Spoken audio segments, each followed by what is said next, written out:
pessoal, meu nome é Paula Franco, sou a primeira secretária do AGI 36. Estamos com o nosso presidente estadual da Paraíba, Flávio Moreira, e vamos ter um diálogo para conhecermos mais o AGI 36. Flávio, eu quero que você fale um pouco sobre a origem do AGI 36.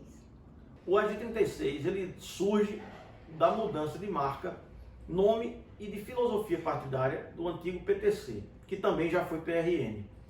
E é uma das 4 agremiações partidárias brasileiras que já elegeu o presidente da República. Nós tivemos o PT, que elegeu Lula e Dilma, o PSDB, que elegeu Fernando Henrique Cardoso, o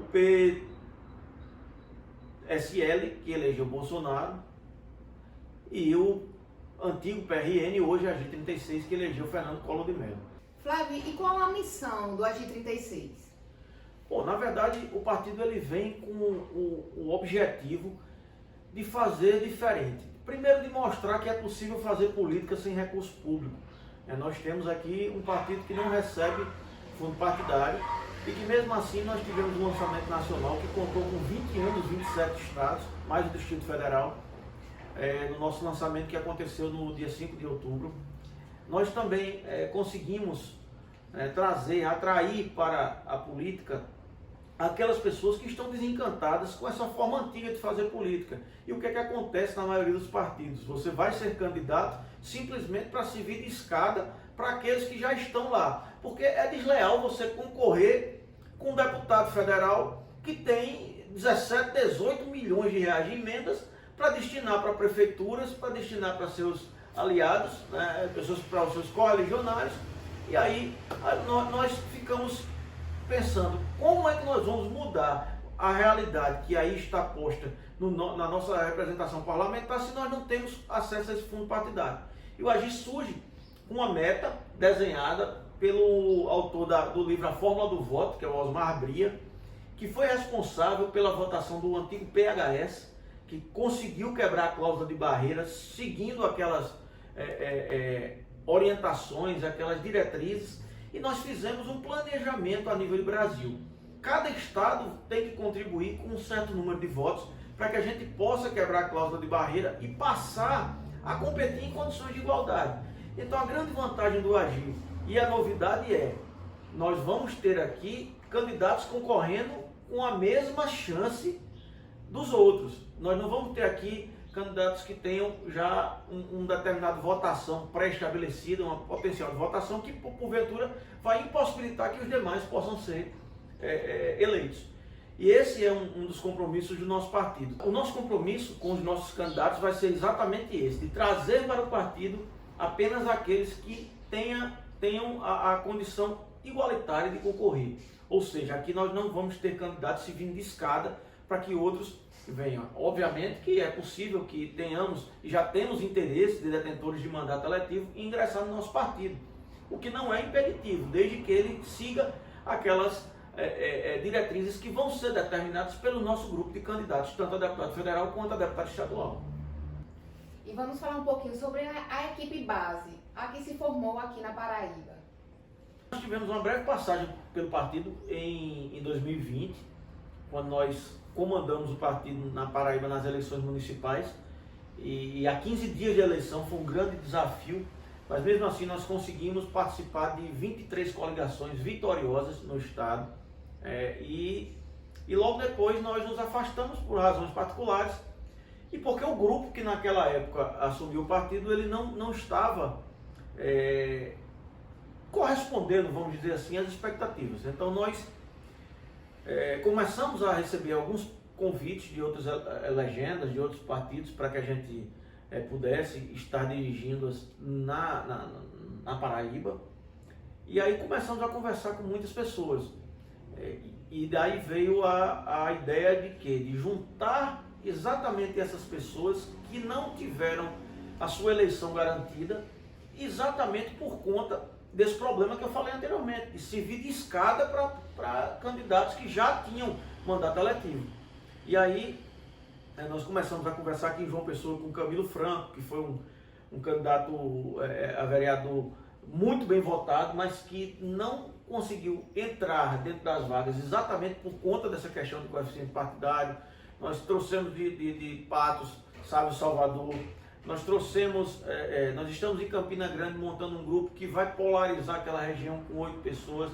Nós temos conversado com vários ex-prefeitos, com vários ex-deputados, temos conversado com ex-prefeitos e ex-vice-prefeitos que serão candidatos nas próximas eleições e que terão aqui no partido autonomia para definir qual vai ser a chapa de deputado estadual, porque são candidatos a deputado estadual. E para deputado federal nós estamos conversando com pessoas que tenham, acima de tudo, primeiro, vida limpa, a ficha limpa e o combate à corrupção precisam ser um compromisso efetivo, e não um combate à corrupção de discurso, mas sim um combate à corrupção de conduta. Segundo, pessoas que queiram abraçar uma causa sabendo das dificuldades que nós vamos enfrentar, mas tendo a consciência de que só mudamos a política quando nós fazemos parte dela. Porque se nós, em alguns momentos eu pensei em não mais fazer política, porque a política ela nos traz muitas decepções ao longo da caminhada. Mas aí fica uma frase que sempre a gente lembra quando pensa, é que o ônus de não gostar da política é ser governado por quem se interessa por ela. Então nós sabemos que a única forma de mudar a política é fazendo a política. Então nós, ao invés de nós deixarmos nas mãos dos maus, daqueles que fazem a má política, nós nos juntamos com pessoas que têm o mesmo objetivo, que têm a mesma característica de querer mudança de verdade, para que a gente possa montar um partido. E qual é a diferença da velha política para a política que o Agir 36 se propõe a fazer? Bom, na verdade, quando a gente fala de velha política, a gente fala exatamente daquelas velhas práticas, né, do toma lá da cá, que você paga a uma determinada família para que ela vote em você, no seu candidato, naquela que é a famigerada compra de votos, ou você troca favores. Olha, se você votar em mim, eu vou te fazer o favor de te atender num hospital público, por exemplo. Ora, o que é público é de todos nós. Então não é favor nenhum quando você matricula seu filho na escola, quando você é bem atendido num posto de saúde, num hospital público, quando você toma vacinação em dia. Não é favor de velha política, ela consiste em quê? Eu tenho um candidato que já tem um mandato eletivo e ele destina, por exemplo, as suas emendas parlamentares para beneficiar uma determinada comunidade em troca daqueles votos. E aí se mistura o conceito de trabalhar por uma determinada região, por um determinado município e fazer com que se pareça um favor você estar cumprindo aquilo que você foi eleito para fazer, ou seja, beneficiar a população e a sociedade. Então é preciso que a gente tenha políticos que estejam comprometidos não com projetos pessoais de poder, de permanecer décadas a fio dentro do parlamento, dentro de um determinado cargo. Quando o cara deixa de se eleger, ele passa a eleger o filho, o sobrinho, alguém da família, ou seja, como se fosse uma capitania hereditária. E o Agir quer exatamente mudar essa concepção. E para isso é que nós temos, inclusive, a liberdade de lançar candidaturas a governador, a senador, a deputado federal, a deputado estadual, sem precisar passar pelo crivo de governantes, sem precisar de troca de favores, de troca de empregos. Que é isso que a gente não precisa. Nesse momento, o Brasil enfrenta a pior crise sanitária, né, da sua história. O país entra numa deflação, nós não estamos mais nem em recessão, nós estamos numa deflação econômica, as perspectivas são as piores possíveis, e se nós não mudarmos o nosso parlamento, que é quem de fato controla o país, nós não vamos ter como fazer com que as coisas sejam diferentes e que a gente consiga dar as respostas que a sociedade precisa e merece.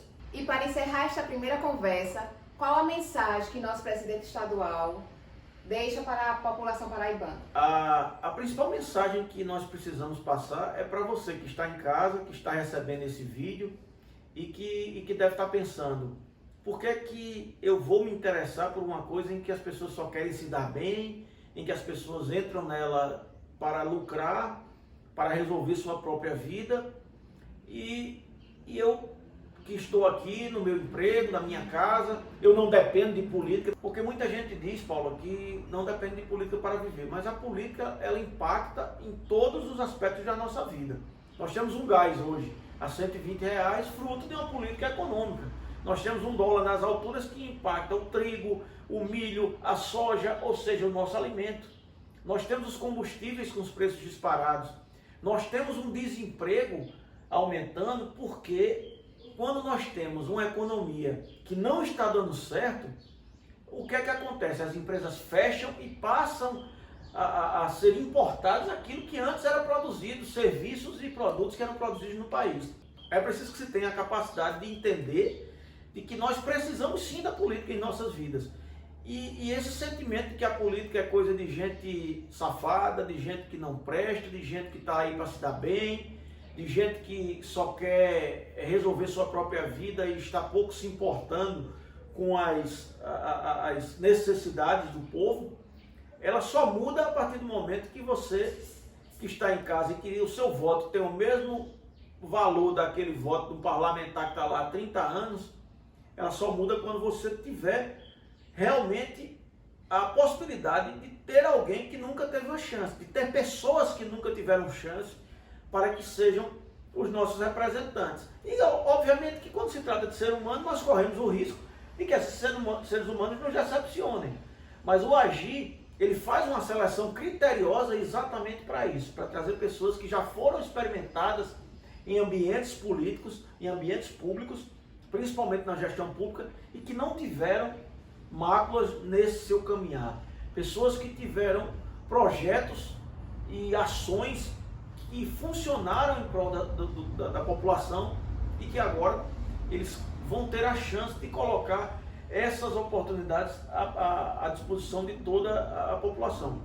Então a mensagem que eu quero aqui deixar é de que nós possamos nos unir numa mudança, mas uma mudança efetiva, uma mudança com projeto, uma mudança com princípios, uma mudança que possa realmente fazer com que as pessoas passem da inércia que hoje estão e cheguem à ação propriamente dita. Então eu convido todos vocês que nos assistem a virem agir conosco e mudar, porque aqui nós queremos ouvir você e a sua necessidade que vai pautar a escolha de nossos candidatos e certamente a atuação deles enquanto parlamentares. Obrigada, Flávio. Obrigada a todos vocês que nos acompanharam. Nos encontramos na próxima TV Agir.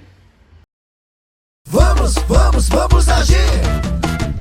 Vamos agir na saúde!